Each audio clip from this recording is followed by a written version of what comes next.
Hello everyone, welcome to my channel एक initiative.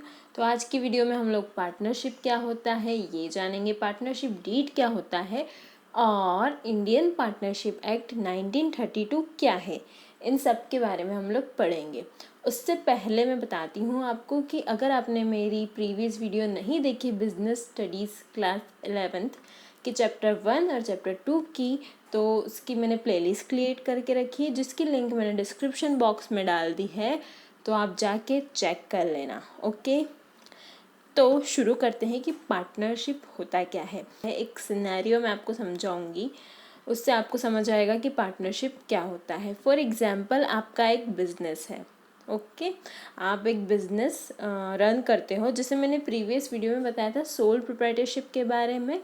ठीक है, तो आप एक सोल प्रोप्राइटर हो और आपका बिजनेस जो है ना ग्रो हो रहा है धीरे धीरे। ठीक है, धीरे धीरे आपका बिजनेस ग्रो हो रहा है और आप पे बहुत ज़्यादा बर्डन है, आप पे बहुत ज़्यादा रिस्पॉन्सिबिलिटीज़ है, क्योंकि आप अकेले बिजनेस के ऑनर हो और आप उस बिज़नेस को कैसे संभालोगे जबकि आपका बिजनेस ना ग्रो हो रहा है और ज़रूरत है कि आपके साथ कोई हो ताकि आपको वो हेल्प करे सारी रिस्पॉन्सिबिलिटीज़, सारे काम पूरे करने के लिए। ओके, तो आपने सोचा कि आपका एक फ्रेंड है जो बिज़नेस ही करना चाहता है, तो आपने सोचा कि मैं उसको अपने बिज़नेस में एज अ पार्टनर बना लूँ, मैं अपने बिज़नेस में उसको पार्टनर बना लूँ, क्योंकि आप चाहते हो कि आपका जो बिज़नेस है उसमें और कैपिटल इन्वेस्ट हो। ठीक है, आपके पास उतनी कैपिटल नहीं है, आपके पास उतना कैश नहीं है कि आप चाहते हो कि आपके बिज़नेस में और कैश आप ऐड करो और उससे आप और प्रॉफिट कमाओ। तो आपके पास कैपिटल कम है, तो आप चाहते हो कि आप किसी पर्सन को या फ्रेंड को या कोई भी हो उसको आप अपने बिजनेस में एज अ पार्टनर जो है ऐड करो और वो जो है कैपिटल लेकर आए आपके बिजनेस में, और जो भी प्रॉफिट होगा वो आप दोनों के बीच में डिवाइड होगा। तो आधी रिस्पॉन्सिबिलिटी बिजनेस की वो कैरी करेगा, आधी रिस्पॉन्सिबिलिटी आप कैरी करोगे, जिससे आपका जो बर्डन है वो आप ख़त्म हो जाएगा। ख़त्म तो नहीं, एटलीस्ट कम हो जाएगा और ख़त्म भी हो सकता है, और आपकी रिस्पॉन्सिबिलिटी भी कम हो जाएगी, आपका वर्कलोड भी कम हो जाएगा, आपको इतना ज़्यादा काम नहीं करना पड़ेगा। तो इससे आपकी ये प्रॉब्लम सॉल्व हो जाएगी। ओके, तो उसको आपने ऐड करा अपने बिजनेस में एज अ पार्टनर, तो ऐसे ही ऐड नहीं करते हैं, उसके लिए आप पहले एक एग्रीमेंट बनाओगे, उसको बोलते हैं हम लोग पार्टनरशिप डीड। ये एक एग्रीमेंट होता है जिसमें कि वो पर्सन कितनी कैपिटल ला रहा है अपने आपके बिजनेस में, कितना उसको प्रॉफिट मिलेगा, कितना उसका प्रॉफिट शेयरिंग रेशियो होगा, ओके, क्या क्या रिस्पॉन्सिबिलिटीज़ होगी, ये सब उसमें इन्वॉल्व रहता है। फॉर एग्जाम्पल, पर्सन ए आप हो, पर्सन बी वो है, तो आपका प्रॉफिट शेयरिंग रेशियो होगा 2:3, या तो 2:2, मतलब इक्वल भी हो सकता है, कम या ज़्यादा भी हो सकता है। ठीक है, तो ये होता है पार्टनरशिप। इसका एक और एग्जांपल समझते हैं कि एक पहले से ही एक बिज़नेस है, पहले से ही एक बिज़नेस है और एक और बिज़नेस है, मतलब पहले से ही दो बिजनेसेस हैं और उन लोगों ने पार्टनरशिप करी और पार्टनरशिप करके एक प्रोडक्ट डेवलप किया ऐसा जिसमें उनका ब्रांड इमेज भी होगी और दूसरी कंपनी की ब्रांड इमेज भी होगी, और उससे उन लोगों ने एक नया प्रोडक्ट बनाया जिससे वो प्रॉफिट अर्न कर सके। तो पार्टनरशिप इस चीज़ के लिए भी हो सकती है कि एक कंपनी दूसरी कंपनी के पास आई और उन लोगों ने पार्टनरशिप की और पार्टनरशिप से उन्होंने कुछ ऐसा प्रोडक्ट मैन्युफैक्चर करा, एक ऐसा प्रोडक्ट बनाया जिससे वो उसकी भी ब्रांडिंग होगी, कंपनी ए की और कंपनी बी की भी ब्रांडिंग होगी, और वो फिर मार्केट में सेल होगा।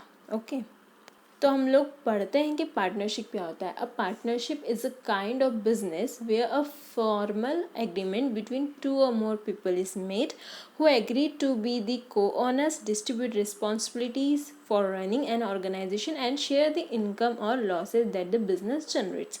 पार्टनरशिप वही होता है जहाँ पे दो या दो से ज़्यादा लोग आते हैं और अपनी रिस्पॉन्सिबिलिटी डिस्ट्रीब्यूट करते हैं, अपने प्रॉफिट, अपना शेयर, अपने इनकम, अपने लॉसेस सब डिस्ट्रीब्यूट करते हैं। ठीक है, जो इंडिया है वहाँ पे all the expects and functional of partnership are administered under the Indian Partnership Act 1932। मतलब कोई भी बिजनेस अगर उसको पार्टनरशिप फॉर्म में कन्वर्ट होना है तो उसको इंडियन पार्टनरशिप एक्ट 1932 के अंदर रजिस्टर्ड होना पड़ेगा। ये कंपलसरी है और उसमें जो रूल्स रेगुलेशन लिखे हैं उनको फॉलो करना भी कंपलसरी है। ओके, हर कंट्री की अलग अलग होती है रूल्स एंड रेगुलेशन। तो इंडिया की ये एक्ट है, इंडिया का इंडियन पार्टनरशिप एक्ट 1932, जिसके रूल्स और रेगुलेशन फॉलो करने होंगे और उसके अंडर आपको आपकी पार्टनरशिप फर्म को रजिस्टर करना पड़ेगा।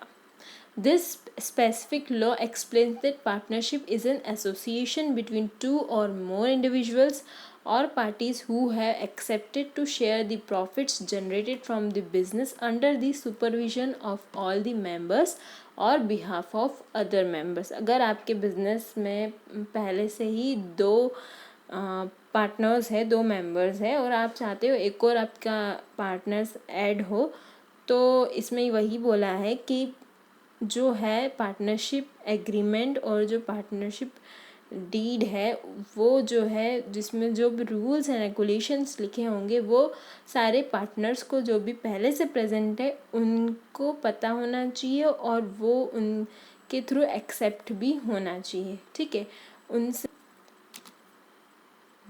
फिर देखते हैं अपन इंडियन पार्टनरशिप एक्ट 1932 क्या है। Most of the businesses in India adopt a partnership business. So to monitor and govern such partnership, the Indian Partnership Act was established on 1st October 1932. Under this Partnership Act, an agreement is made between two or more persons who agrees to operate the business together and distribute the profit they gain from the business। ठीक है, तो ये partnership एक act है, ये agreement है। ठीक है, इस एग्रीमेंट में दोनों पर्सन को एग्री होना पड़ता है, दोनों पर्सन की सिग्नेचर होती है। ओके, तो जो गवर्नमेंट है उनने ये एक्ट बनाया है ताकि वो मॉनिटर कर सके, ठीक है, वो गवर्न कर सकते हैं पार्टनरशिप को और इसमें जो भी रूल्स एंड रेगुलेशन है उसके हिसाब से उनको रहना है पार्टनरशिप फर्म को और उनको ये रूल्स एंड रेगुलेशन फॉलो करने हैं। अब अपन पार्टनरशिप का एग्जांपल समझ ले। सबसे पहला एग्जांपल है रेड बुल एंड गोप्रो। इन दोनों ने भी पार्टनरशिप करी थी, तो इनका एग्जांपल है स्पॉटिफाई एंड ऊबर। स्पॉटिफाई एक म्यूज़िक ऐप है, ऊबर वो है आप कैब बुक करते हो, तो इनने भी पार्टनरशिप करी थी। लेविस एंड पिंटरेस्ट इनने भी करी थी। Vodafone and Idea are now VI. अभी ये तो नया नया फ्रेश एग्जांपल है कि अभी वोडाफोन और आइडिया जो है एक हो चुके हैं, इन दोनों ने पार्टनरशिप की है और अब इनकी नई सिम कार्ड का नाम हो गया है वीआई। ये तो सबको पता है। नाइक एंड एप्पल, ये इसके सारे एग्जांपल हैं। तो नाइक एंड एप्पल का मैं आपको बहुत ब्रीफ में समझाती हूँ। सो नाइक एंड एप्पल का एग्जाम्पल है कि जो the co branding partnership started as a way to bring music from Apple to Nike customers. अब इसमें क्या हुआ था कि जो नाइक है ना वो क्लोथ्स, ट्रैक सूट्स और इनके लिए फेमस है।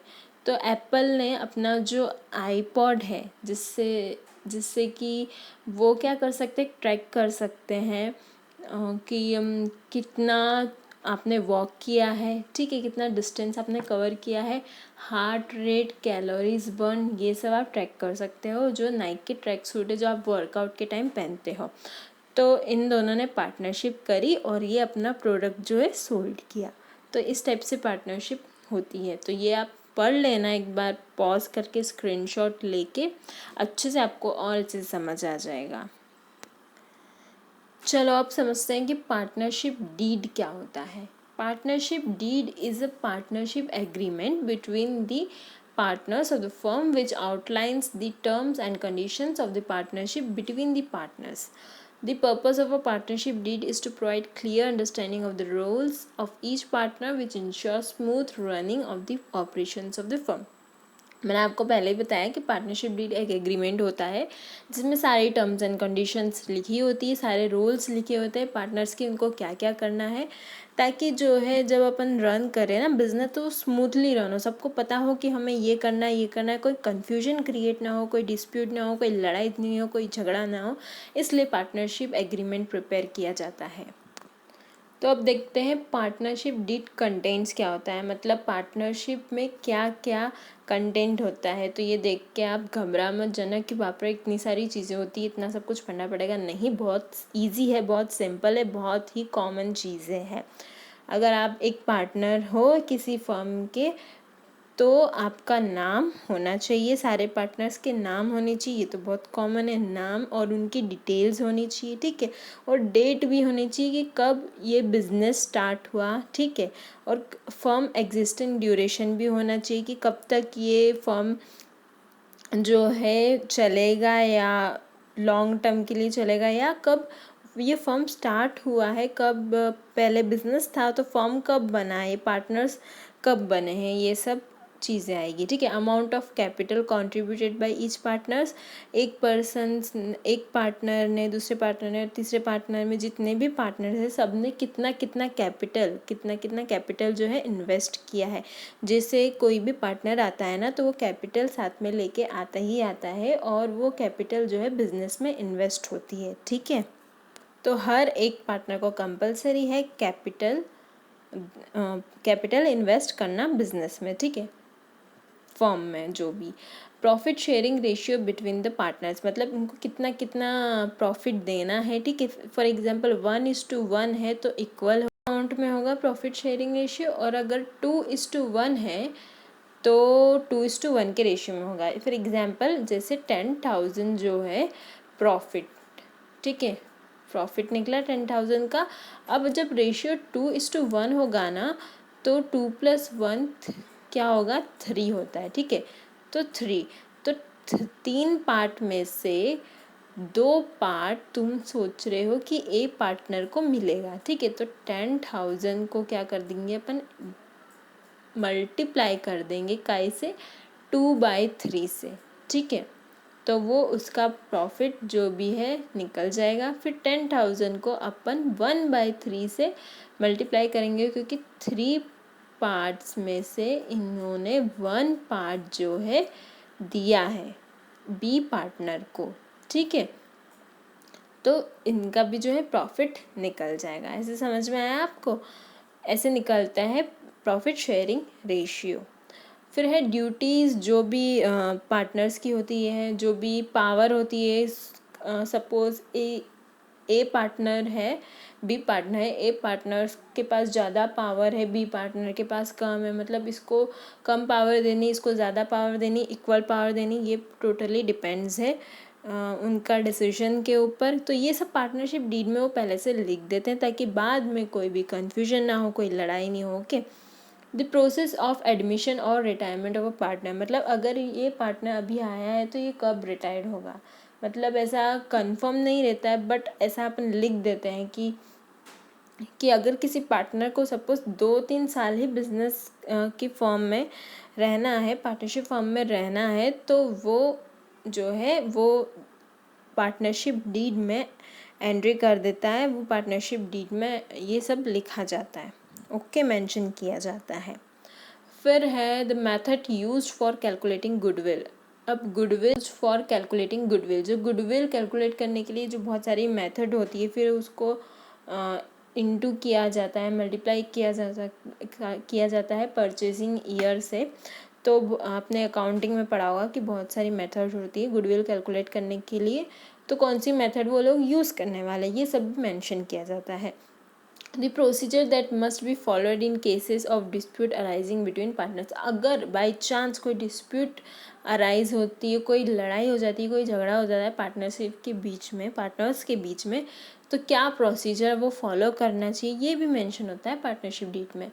Procedure for cases where a partner become insolvent, जब एक पार्टनर इंसॉल्वेंट हो जाता है, ठीक है, तो उसका क्या प्रोसीजर है, ये सब जो है पार्टनरशिप डीड में मेंशन किया जाता है। तो इतना कुछ ज़्यादा टफ नहीं है, बहुत इजी है। नेम तो होता ही है, पार्टनर्स की डिटेल, पार्टनर्स कितनी कैपिटल लाएंगे, डेट जब पार्टनरशिप फर्म स्टार्ट हुई है, ठीक है, कितना कैपिटल होगा, कितने इनको प्रॉफिट मिलेगा, कितना इनका शेयर होगा, क्या ड्यूटीज़ होगी, कितनी सैलरी मिलेगी, कितनी कमीशन मिलेगी। ओके, ये सब प्रोसेस ऑफ एडमिशन, रिटायरमेंट, कब कौन छोड़ के जाएगा, गुडविल कैलकुलेट करने के लिए मेथड, ये सब इसमें होता है।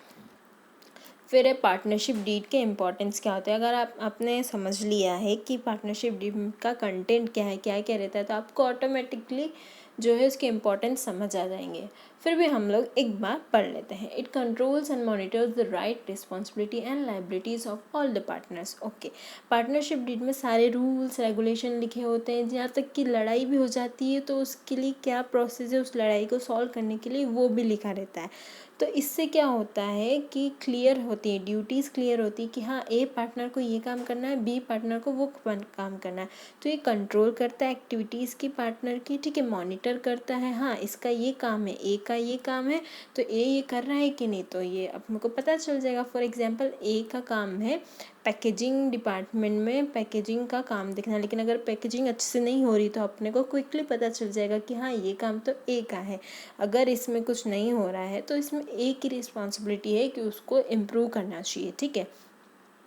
ये सारी चीज़ें इसमें दी रहती है। Avoid dispute between the partners के बीच में लड़ाई झगड़ा अवॉइड करना है, क्योंकि ए में अगर आपने बोल दिया कि आपका काम पैकेजिंग डिपार्टमेंट है, बी में का काम सेल्स डिपार्टमेंट में, तो उनमें कोई झगड़ा तो होगा नहीं, ठीक है। उनका पहले से क्लियर है कि तुमको ये काम करना है और बी को ये काम करना है, तो वो एक दूसरे के काम के लिए नहीं लड़ेंगे। तो ये इसका एक इम्पॉर्टेंट हो गया। अवॉइड कन्फ्यूजन भी अवॉइड करता है। काम ड्यूटीज़ बांट दी, काम बांट दी, रिस्पॉन्सिबिलिटी डिस्ट्रीब्यूट कर दी, तो अब उनको कोई कन्फ्यूजन नहीं होगा, उनको पता है कि उनको क्या करना है, ठीक है।